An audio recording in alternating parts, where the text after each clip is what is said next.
Abogada, ¿cómo está? Buenos Gracias días, por estar aquí. Bueno, qué gusto. Vamos a analizar dos temas. Ya después vamos a hablar sobre el tema de la consulta, la parte electoral, pero un primer punto, y lo hemos tratado bastante en este espacio, que es importante. A ver, el día de hoy está previsto que usted presente una acción de protección, ¿verdad?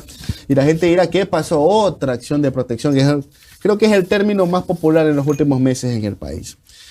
Ahora, ¿qué es lo que sucede? Usted va a interponer esta acción de protección para que el señor Richard Gómez no sean los delegados de los afiliados ante el Consejo Directivo del IES. ¿Podría explicarnos el por qué y para qué? Economista, Noris, bueno, gracias por la oportunidad. Esta acción de protección, que sí está fundamentada, en la que hay vulneración de derechos, va más allá de ir en contra de una corrupta y espuria designación de una persona que no está calificada. Esto es por la defensa del seguro. Quiero que la gente dimensione lo que significa el seguro social. Es el ahorro nacional. Ahí están los aportes de los más de 3 millones de trabajadores que mes a mes aportamos, pensando algún día que vamos a tener una pensión jubilar digna, que queremos prestaciones de salud también que sean dignas, no estas corruptelas, estos repartos de hospitales, estas cosas tan horribles que ha vivido el país en los últimos años. Y para que eso ocurra necesitamos tener un directorio que tenga a personas honestas, que cumplan con los requisitos técnicos, calificadas además por los procedimientos establecidos en la ley vigente o en el momento en que se hizo el proceso de designación. Y definitivamente el país conoce que la persona que usted menciona llegó por una acción de protección de un juez de Quevedo, que ya se le presentará una queja en su momento, porque ¿cómo es que un juez hace una designación que le corresponde a una entidad? Hay la ley vigente en ese momento y el decreto 571 establecía cuáles eran los requisitos. La mayoría de organizaciones sociales, gremiales, sindicales tomaron una decisión. Esa decisión no fue respetada por la superintendenta subrogante. Como usted sabe, aquí está metida la mano del gobierno, y que sepa el presidente Lasso que los trabajadores asegurados no vamos a permitir que nuevamente logren mayorías para hacer lo que les da la gana con el seguro social. Así que por eso estamos presentando hoy esta acción de protección aquí en la Ciudad Hueque. Abogada, pero hay un contexto. A ver, viene el señor Lasso, emite un decreto para dar de baja a los sempiternos que ya estaban en el Consejo Directivo, que ya tenían algunos hasta 10 años. Perfecto. Dice, bueno, este es el método, es que los sindicatos escogen, se reúnen y escogen. Perfecto. Pero en medio la Asamblea retomó esta ley que le había vetado totalmente el año pasado Guillermo Lasso, por lo cual estaba congelado un año. La retoma la Asamblea, aprueba las reformas, y dentro de esas reformas había una nueva metodología para escoger. Ahora, esa metodología la lidera ahora el Consejo Nacional Electoral.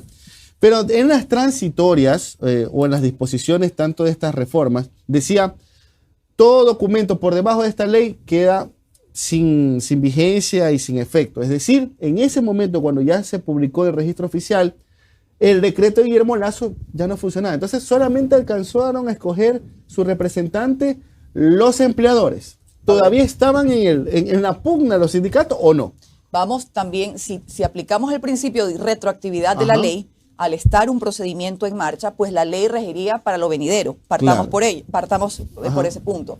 Luego también, como usted lo menciona, bajo esos mismos principios se logró calificar y habilitar al delegado de los empleadores que gozaba con una mayoría representativa casi unánime, que eligió a esta persona.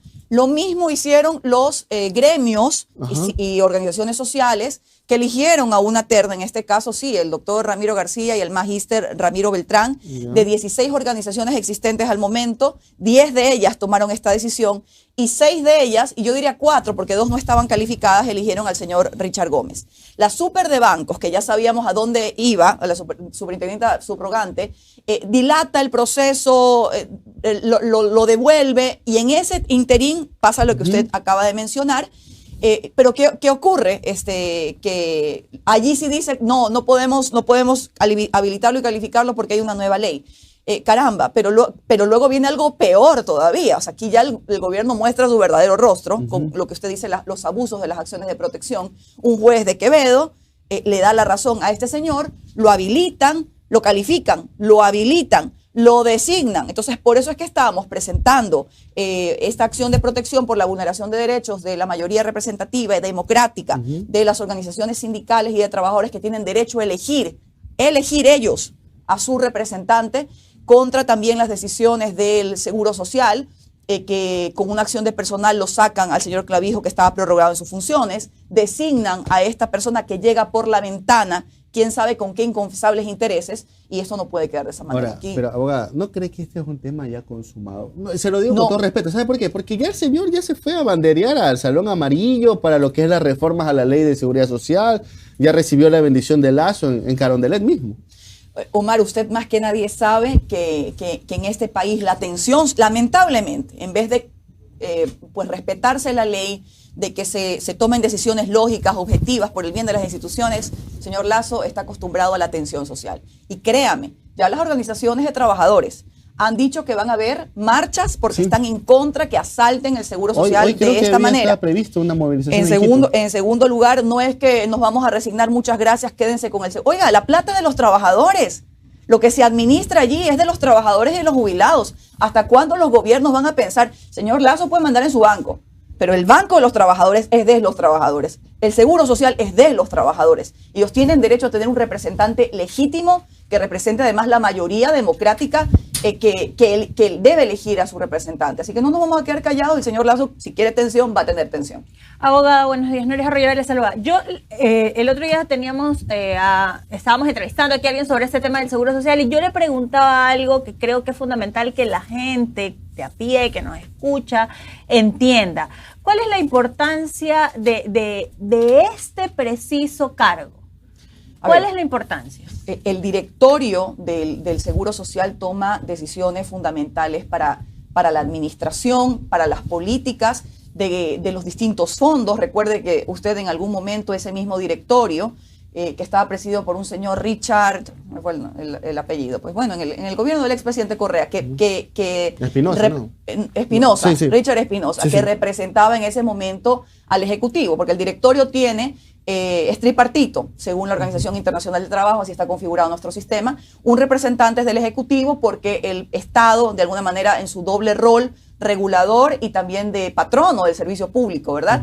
El representante de los trabajadores, que debe ser el más importante, el más fiel a las causas ciudadanas, el que vigile, el que defienda, el que cobre las deudas. Imagínense cuánto le debe el gobierno al Seguro Social.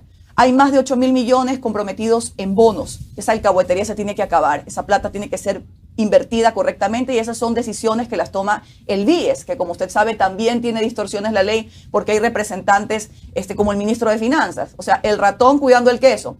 El ministro que tiene que pagarle las deudas a la entidad es el que decide cómo se hacen las inversiones. Y usted sabe cómo se han hecho esas inversiones. Luego se toman decisiones del Fondo de Salud. Este personaje que yo le mencionaba, el gobierno del expresidente Correa, cambió los porcentajes del Fondo de Salud y el Fondo de Pensiones y dejó al uno debilitado. Son decisiones tan importantes que el representante de los trabajadores debe ser alguien que de verdad defienda los intereses de la clase obrera, del servicio público y no que se alinee luego a la mayoría, en este caso, bueno, que creen que son mayoría, de los gobiernos para tomar decisiones antitécnicas, inhumanas, que después pueden afectar los intereses de la institución. Claro, y hacia allá usted dice decisiones antitécnicas. ¿De qué forma se puede hacer para que cambie esta concepción de que las personas que están dirigiendo o son escogidas como directores son personas por fines políticos, por causas meramente solo sociales, pero no tienen el componente técnico que se necesita dentro del IES para cambiar toda esta estructura que ha venido funcionando? Mire, más allá que la ley lo establece y que el señor Gómez no cumple con los parámetros técnicos que se pueda calificar y que se pueda habilitar, créame que a mí la experiencia me ha demostrado en este país que si no tienes tú la integridad ética, si no tienes la honestidad para ir a un cargo tan importante, pues no va a servir de nada todos estos requisitos que mencionamos, que de todas maneras deben existir y que la ley los contempla y el señor no está calificado creo que ni en lo uno ni en lo otro. Ahora, abogada, para cerrar este tema, y yo creo que hay que ir a avanzar hacia esto a la larga, tarde o temprano.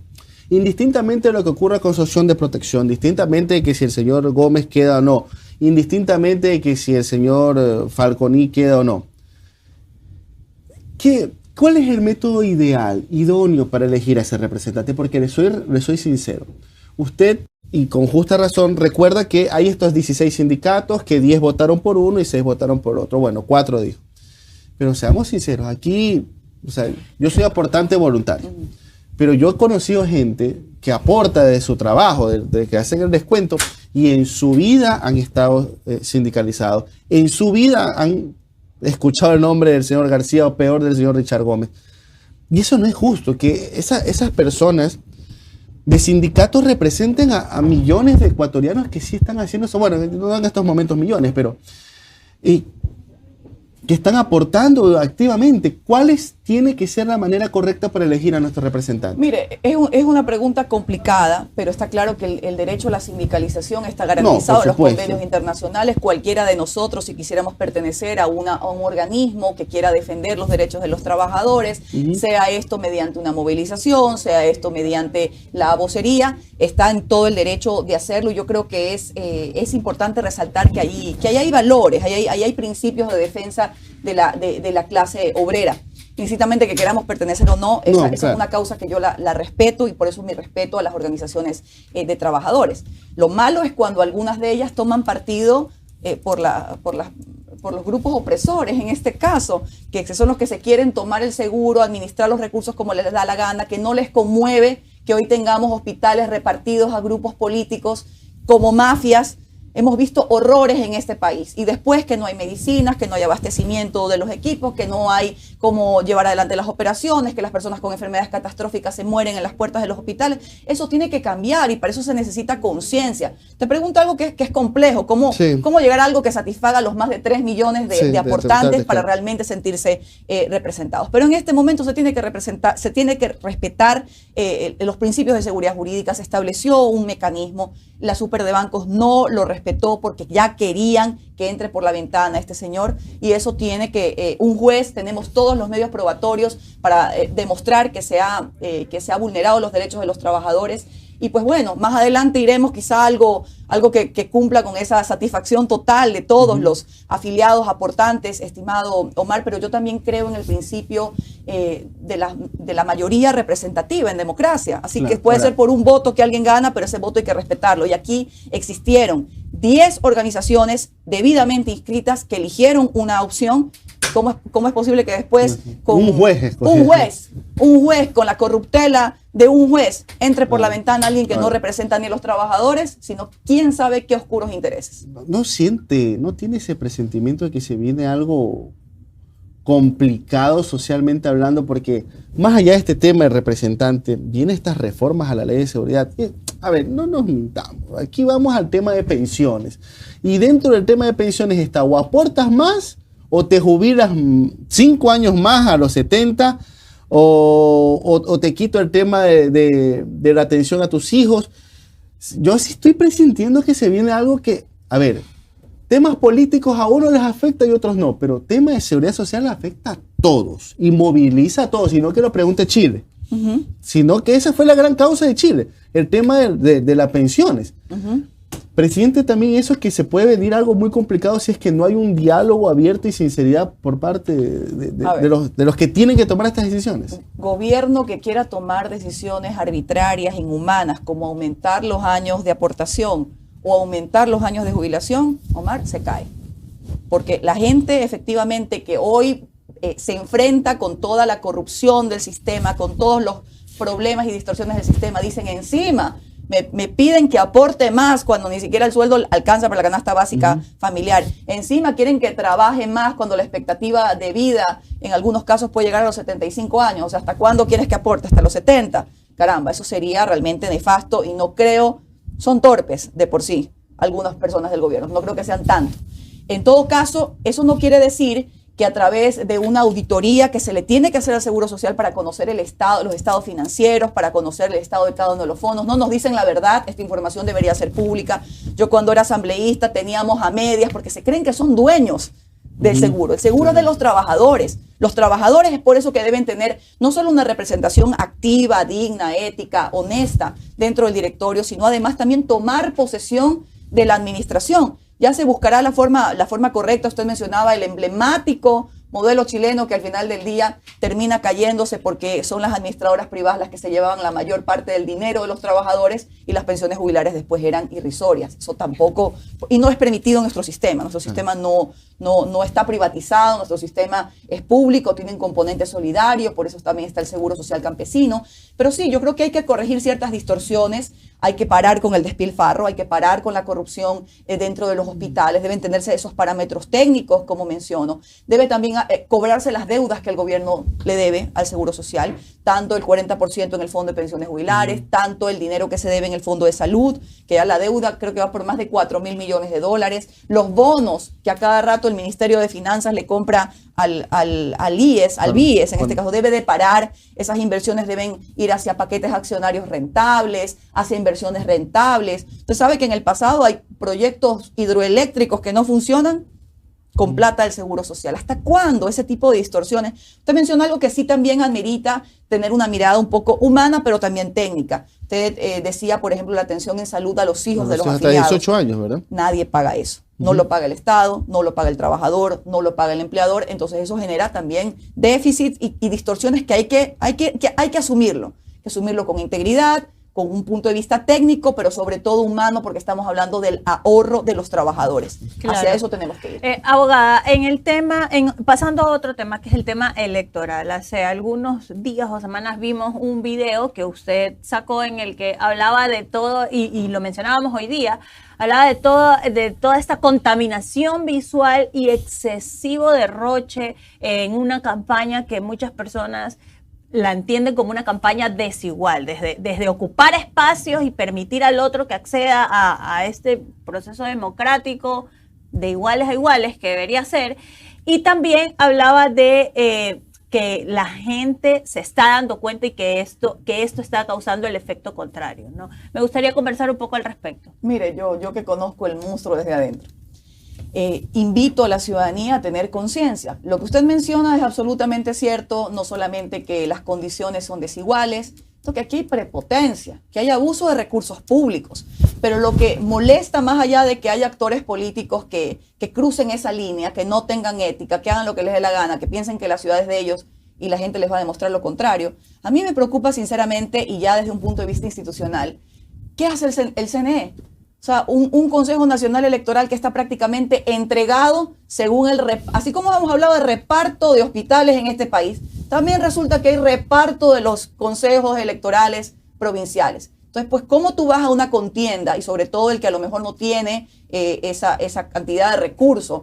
En algunos casos habrá que investigar de dónde sacan tanta plata, pues, para hacer lo que hacen en esta ciudad, pero que el Consejo Nacional Electoral no haga nada. Tú no puedes ir a un partido con un juez inclinado, con un juez comprado, con un juez que se haga de la vista gorda. Hace poco, qué horrible, pues, ver cómo a la única consejera que la veo correcta, que levanta la voz, la consejera Nájera, que le griten en medio de la sesión y nadie diga nada, esa complacencia.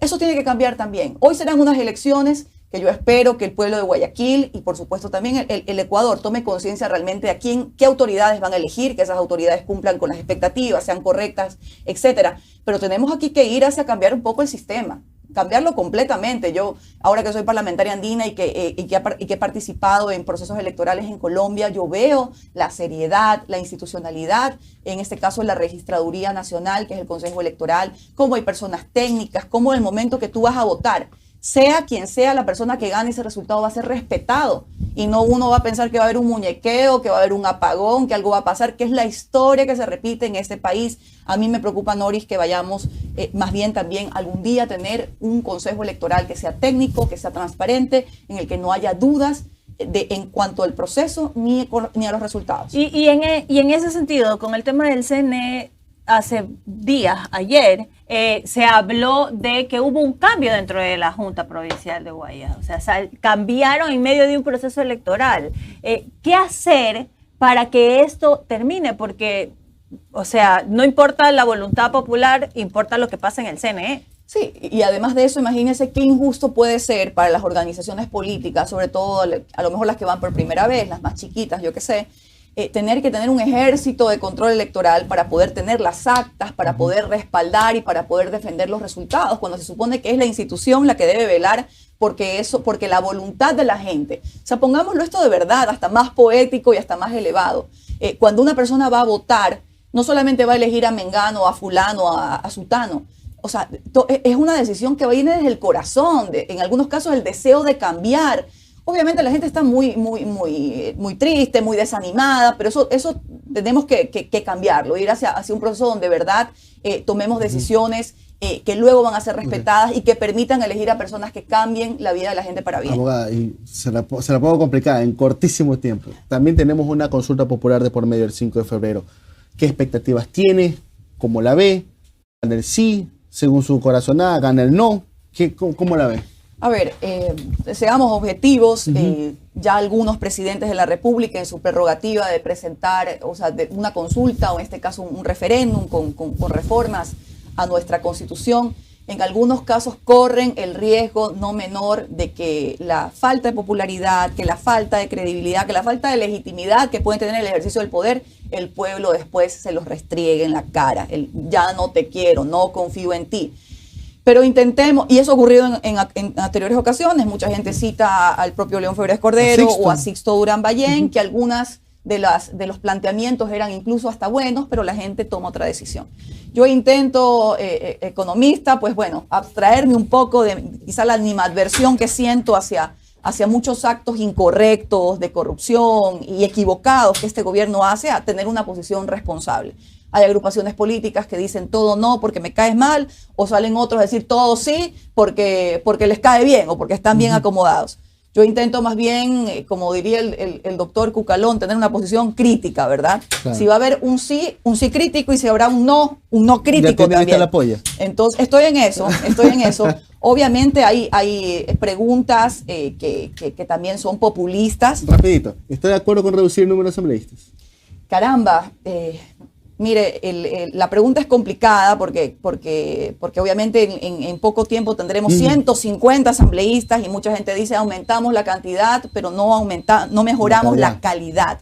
Tema pasa por la calidad economista, de la representatividad. Esto es una responsabilidad de los partidos políticos. A lo mejor disminuimos el número, porque digamos que la gente dice es así, que se bajen a estos asambleístas que no hacen nada, como usted sabe cómo habla la gente, sí. Pero al final del día, si se sigue colocando a personas que no cumplen, yo no me refiero a títulos, porque está claro que puedes tener 50 títulos y hasta un PhD, pero si tú no eres una persona correcta, una persona sintonizada con la realidad de la gente, vas a ir a estas instituciones a hacer un mal trabajo. Así que es una pregunta que también estoy analizando. También a mí me preocupa seriamente todo, a lo largo de estos gobiernos, la elección de las autoridades de control ha sido un dolor de cabeza. El gran botín. Pero al final del día, mire usted también qué personas se colocan y después los resultados. Perfecto. Hemos tenido a Cristina Reyes con las completas, 8 de la mañana, tiempo flat.